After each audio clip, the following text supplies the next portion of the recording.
Hello and welcome to a quick rundown, or it's turned into a bit of a long rundown now, on Digi-egg hatching in the Korean MMO Digimon Super Rumble.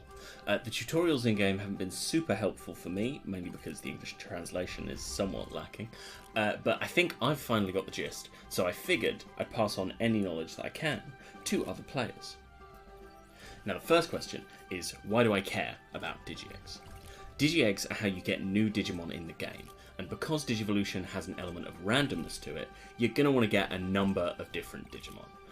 There are two main types of eggs. You've got baby eggs, or in-training eggs if you're familiar with the English translation, and child eggs, or rookie eggs for the English speakers.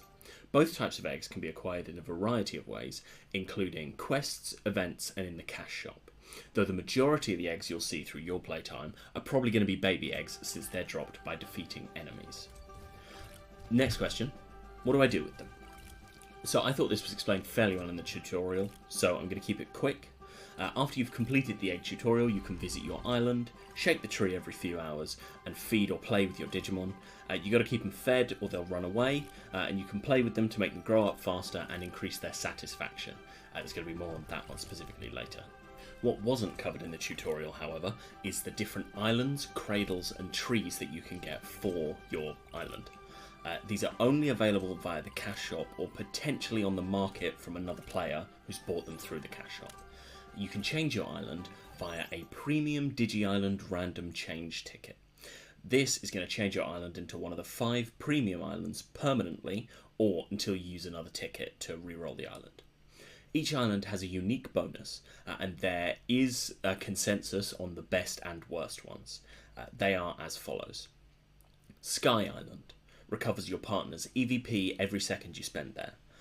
In the community's opinion, this is the worst island, since you can just farm Tumon for a little while, or wait by the tree in the starting village to restore EVP anyway. There's Cherry Blossom Island, which halves the harvest time of the tree. There's Volcano Island, which gives your 3 active Digimon 20 XP every 5 seconds. There's Amusement Park Island, which reduces the hatch time of eggs by 40%. And finally, there's Cemetery Island, which in the community's opinion is the best one. Every 20 seconds, your 3 active Digimon get 0.001% bond, which, if you haven't picked up the game yet, that sounds tiny, but trust me, that's pretty good.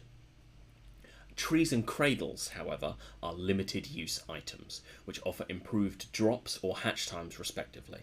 The buffs for these are outlined when you hover over them. There's a number of different ones. It's worth noting that none of these are required at any point, and just make life a little bit easier in various ways, so you definitely do not need to purchase them. One extra step you can do for free is you can set up alt characters on the same server, as they all have separate islands and trees. Even the default tree drops better foods than you can buy from Swanmon, and items can be moved between characters on the same server and account. So it can be worth it if you can be bothered to switch characters every couple of hours to shake a tree. Right, now it's time to actually get into the eggs. I'm going to go through rookie eggs first because they are very simple. Rookie eggs are going to take 153 hours to hatch. When this happens and they hatch, you're going to be able to decide on a bonus stat distribution for the new rookie. Bonus stats are capped at 12% per stat, with the maximum you can increase across all stats being 28%. The following is true regardless of the rookie you get or the mega you're aiming for.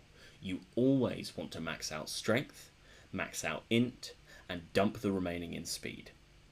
This is what players mean when they talk about Digimon being 12-12-4 in chat. 12 speed, 12 int, 4 strength. The only time this may be slightly different is if you're aiming for PvP, but I have no idea about that, so I'm going to let someone else figure it out. Next up is baby eggs. Now this is where it gets a little bit more complicated, so strap in. First, you're going to need to incubate your Digi-egg in one of the 3 cradles on your island. When it hatches, it's going to be in its baby 1 form. There are some eggs you can get that hatch them straight into baby 2. You'll be able to see this when you look at the Digimon in the cradle. The Digimon is going to continue to occupy this cradle until you digivolve it into a rookie.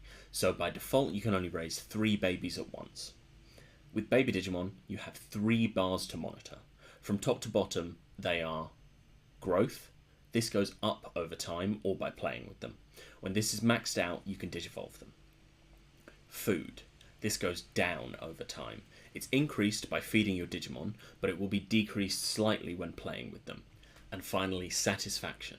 This goes up over time as long as their food is over 100, and it will be further increased by playing with them. This is the bar which will eventually determine how high the bonus stats you receive are when they digivolve to a rookie, so this is very important. Now, you can feed your Digimon 5 times a day and play with them 3 times. Food and toys can drop from the tree on your island and are also purchasable from Swanmon and Veemon in the starting village. There are also stronger versions available from the cash shop. I mentioned in the rookie egg section that you get to pick stats to apply bonuses to. This also happens with baby eggs, but in a slightly different way. All the food you can feed your baby has stats associated with it. These represent the order in which stat bonuses will be applied when you digivolve to rookie from highest to lowest.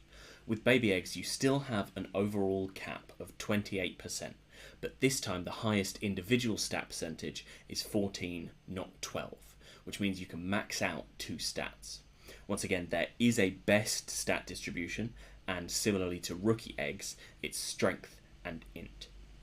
For strength and int, the basic foods you're looking to feed are orange for HP and strength, green apple for SP and strength, coconut for int and speed, peach for int and speed, and banana for strength and speed. There are also some very powerful foods you can craft later in the game, or they're also purchasable from the player market through Red Vegemon, though their prices are up to the whims of their crafters. These are the Halabong Shake, which gives you 6 strength, and the Shiny Coconut Shake, which gives you 6 int. After Baby 1, there's Baby 2, and you do the same thing over again as you've just done. Feed, play, wait. Then, when Baby 2's growth bar hits the max, you're able to digivolve them to rookie and start using them. But you shouldn't. As long as your baby's satisfaction gets to 100% before you digivolve to rookie, you're guaranteed to get 14/14 in the 2 stats you've fed the most. If you don't get the satisfaction to 100, the increases for each stat will be smaller, and since it hasn't hit the 28% cap, it will continue to spread other bonuses through your next most fed stats. So, there you have it. Obviously, you are free to raise your Digimon in any way you see fit.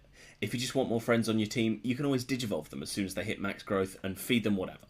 But if you want the best possible Digibuddies, this is how you do it. Thank you so much for watching. This is my first DSR guide. I'm planning on making some more soon, but honestly I need to figure out some more of the game first. In the meantime, if you need some help, I'm going to link one of the wikis. There's several, for some reason, in the description. If there's anything you'd like to have more info on, please let me know in the comments and I'll see what I can do. If you want to be notified when that comes out, whatever it may be, please drop a sub, and I'll see you all next time.